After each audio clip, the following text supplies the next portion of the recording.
magiliw ang tagapagsalita. Yes?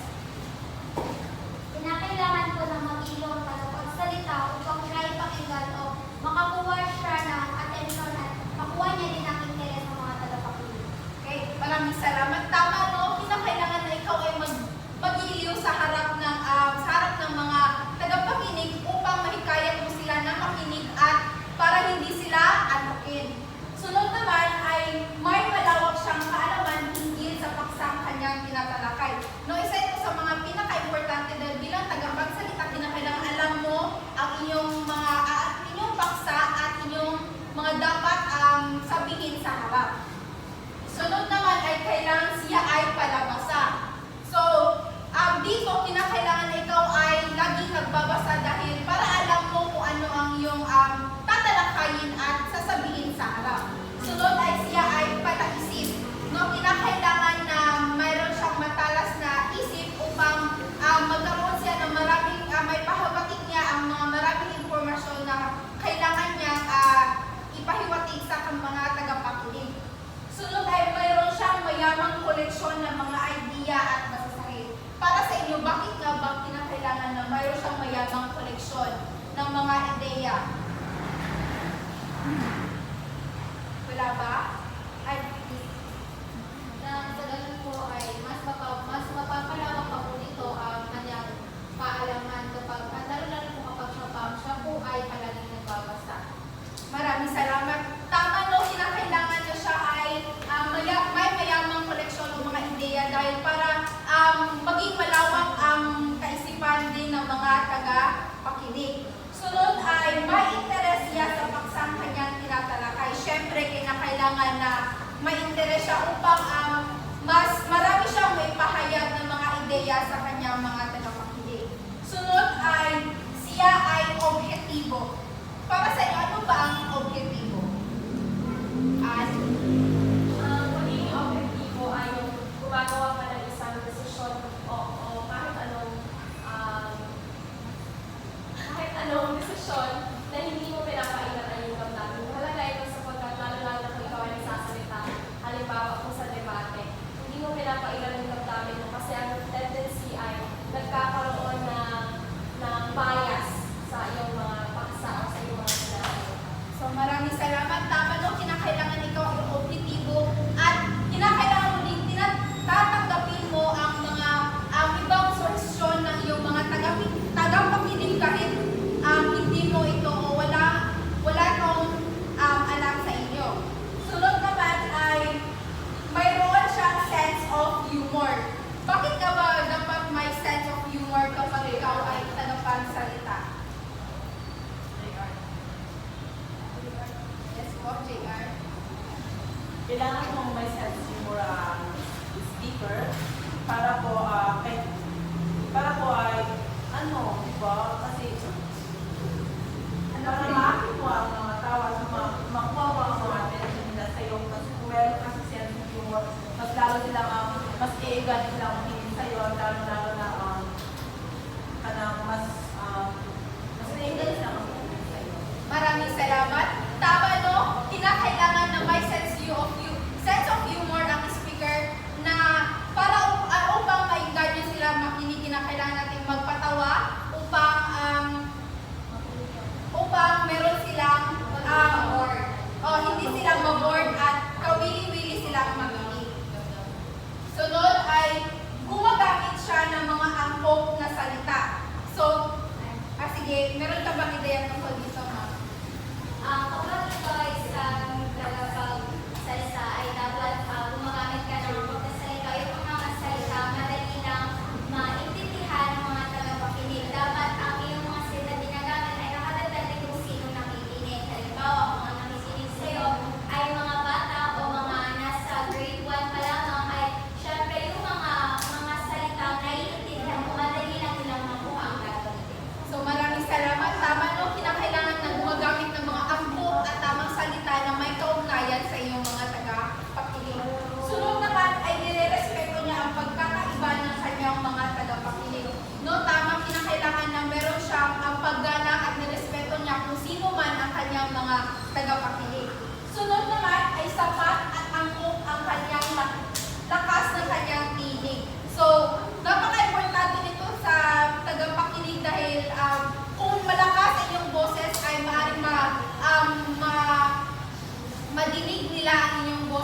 So bakit nga ba kailangan wasto at malinaw ang pagbigkas ng mga salita?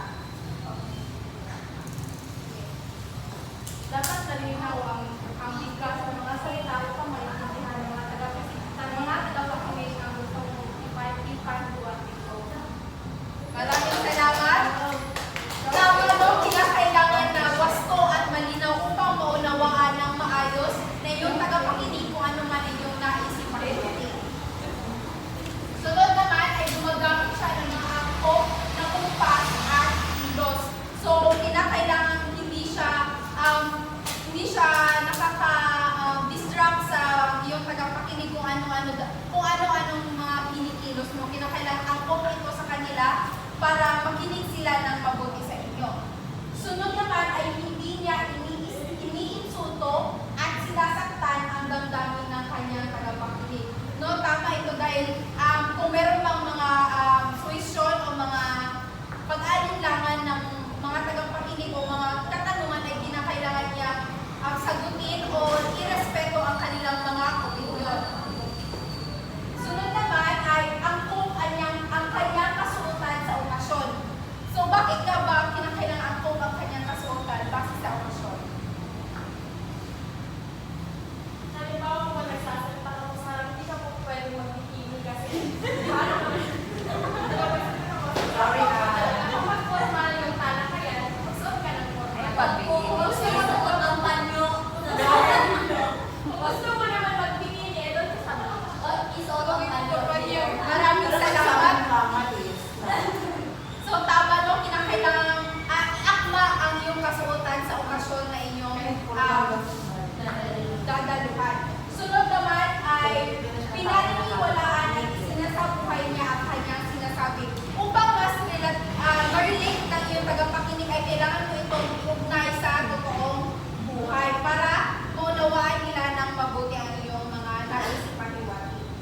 Sunod naman ay wala siyang mga nakaka-distract na mannerism. So tama no? Ano ba ang inyong opinion tungkol dito? Taas ang lamig ng mga kamay. JR. Ano po yun, Alex? Para sa inyo, bakit kinakailangan na ang speaker ay wala siyang nakaka-distract na mannerism? Parang po, ganda siya tingnan, ang hindi niya po ay napaka-formal sa harap ng mga tao. Pero hindi naman natin, di ba, maiilang na gamitin ng mga nakasanayang mga galaw. Siyempre, hindi naman tayo, hindi naman na. Kaya hindi naman natin alam na, hindi naman talaga mapipigyan ng mga ganyan. Pero hanggang sa makakaya natin ay masantalian at maging ano ka, isa kang epektibo at formal na speaker sa harap ng mga manila. Maraming salamat. Maraming salamat. Palakpakan po natin siya. Tama no, kinakailangan hanggang maaari ay iwasan natin ang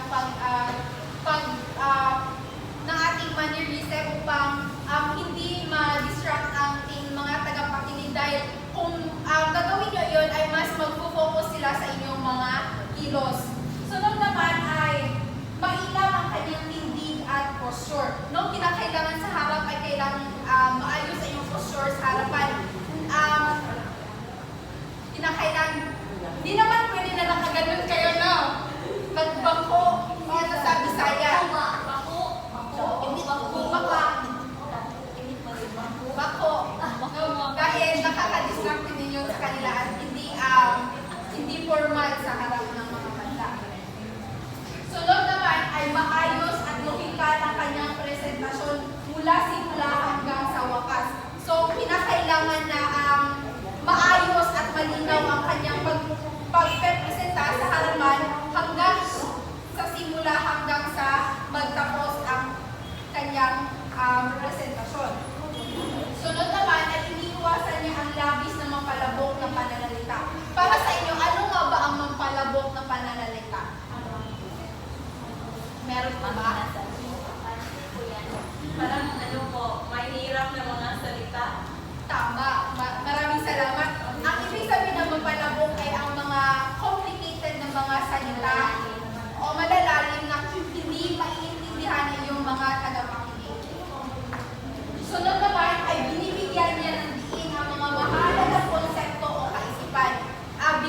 niya diin ang mga mahalagang mga impormasyon upang makuha ng maayos ng mga tagapakinig at mapalawak ang kanilang mga kaalaman.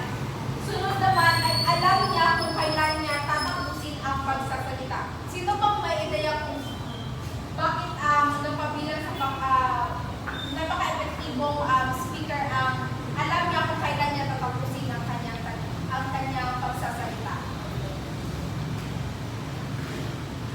Jean, meron ka bang ideya?